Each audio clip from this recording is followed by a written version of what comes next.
নুমলি লাহুম খায়রুল লিআনফুসিহিম ইন্নামা নুমলি লাহুম লিয়াজদাদু ইসমা ওয়া লাহুম আযাবুম মুহিন। কোরআনে কারীমের সূরা আলে ইমরানের ভেতরে আছে, এটা 178 নম্বর আয়াত। আল্লাহ তাআলা বলেন, ওয়ালা ইয়াহসাবান্নাল্লাযীনা কাফারু আন্নামা নুমলি লাহুম খায়রুল লিআনফুসিহিম।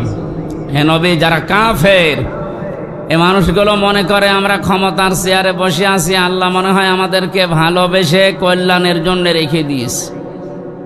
ইন্নামা নুমলি লাহুম লিয়াজদাদু ইসমা, অথচ আমি আল্লাহ ওদেরকে সমস্ত ক্ষমতা বা চেয়ার বা টাকা পয়সা অর্থ সম্পদ দিয়ে রাখি এই কারণে যেন ওদের পাপের মাত্রা পরিপূর্ণ হয়ে যায়।